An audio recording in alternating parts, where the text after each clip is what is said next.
नमस्कार मित्रों। नमस्कार मित्रों। आज बात करेंगे संदेश खाली की। जैसा आपने वीडियो का टाइटल देखा है कि संदेश खाली का संदेश है। इसकी शुरुआत में एक पुरानी निजी वाक़ये से करूँगा। जब मेरा पुत्र 5वीं कक्षा में था और उसके क्लास का एक लड़का और उसके साथ दबंगई कर रहा था, उससे बुलिंग कर रहा था, कहीं उसे परेशान वगैरह करता था। तो बेटे ने मुझसे शिकायत की कि भाई देखिए, आप आइए टीचर को, क्लास टीचर को या प्रिंसिपल को वगैरह कंप्लेंट कीजिए, उस बच्चे को थोड़ा समझाइए।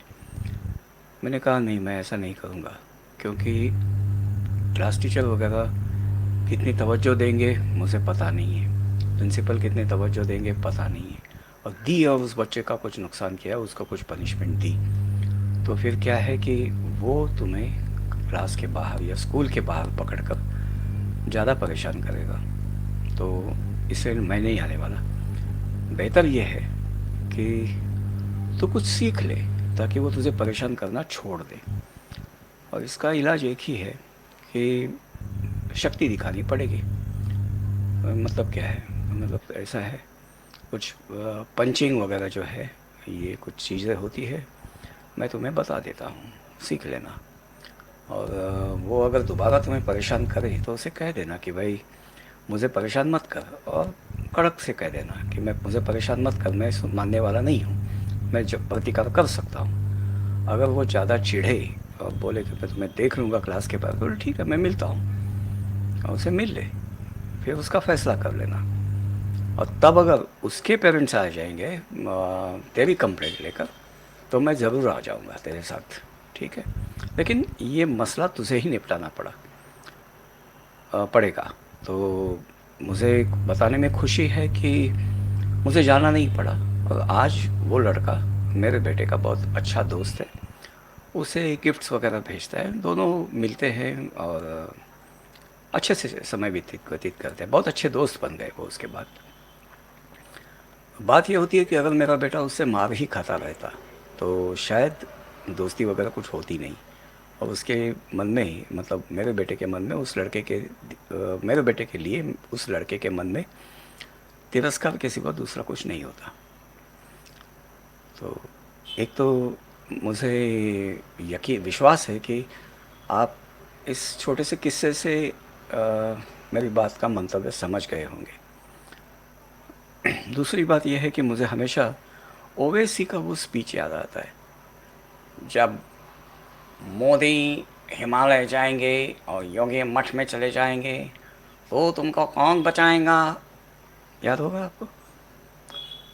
तो इससे बात यह है कि ये मत सोचिए कि तुम्हें कौन बचाएगा, ये सोचिए कि तुम्हें बचना कैसे है। बचना क्या है, मतलब बात यह है कि अगर कोई हमला करने आए तो उसे डर होना चाहिए कि वापस कैसे जाऊंगा। उसे उसे समझ में आना चाहिए कि उसने हमला करके गलती की है। तो आपको ये सोच विकसित करनी चाहिए, क्योंकि कोई भी अमर नहीं होता, ना मोदी अमर है, ना योगी अमर है। ये जाएंगे, आप रहेंगे। तो उसके लिए डर के नहीं रहना है, बल्कि जो आज डरा रहे हैं उनको ये लगना चाहिए कि अगर वो डराने की कोशिश करेंगे तो वो गलती कर रहे हैं। और इसका इलाज एक ही है, शक्ति विकसित करनी पड़ेंगे। बलम उपासव, वेदों का भी संदेश है कि बलम उपासव, तभी शक्ति को ही मान मिलता है। ये हमें समझ में आना चाहिए, सीधी सी बात है। और एक बात, प्रश्न है कि जैसे आज वो संदेश खाली गांव में ही वो जो कोई है मलेच्छ, वो जिस तरह से घुसकर दादागिरी करता है, एक बात, एक प्रश्न पूछता हूँ, इन लोगों के भी गांव होते हैं, इनके बहुल गांव होते हैं, तो वहाँ अगर, अभी हिंदू तो ऐसा करेगा नहीं, हिंदू मलेच्छ थोड़ी है, लेकिन मान लीजिए कि कोई दूसरा अन्य दल जो है वो वहाँ चला गया और इनके जैसी हरकतें करने की कोशिश की, क्या होगा। आप जानते हैं वो कैसे प्रतिकार करेंगे, बराबर है। आप क्यों नहीं कर सकते। आत्मरक्षा जो है, शील रक्षा जो है, बस वही बात है। ताकत की ही पूजा होती है, ताकत को ही सम्मान मिलता है।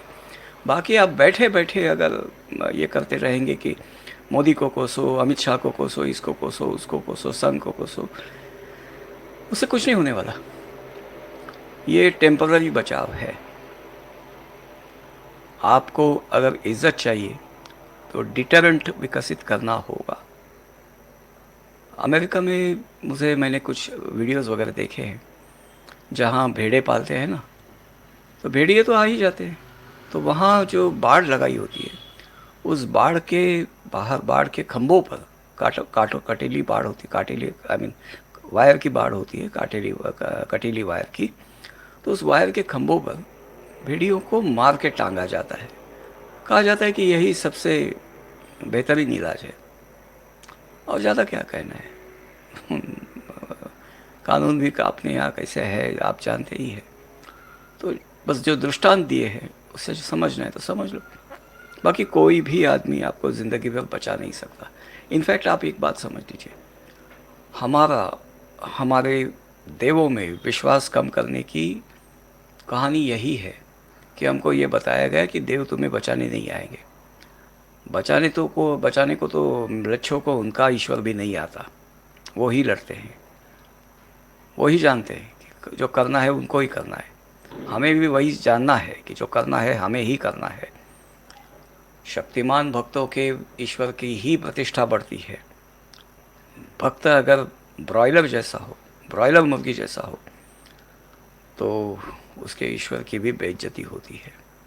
अपने ईश्वरों की बेइज्जती या उनकी इज्जत अपने ही हाथ में होती है। बात याद रखिए, ख्याल रखिए और अपना ख्याल रखिए। बस, नमस्कार, जय हिंद।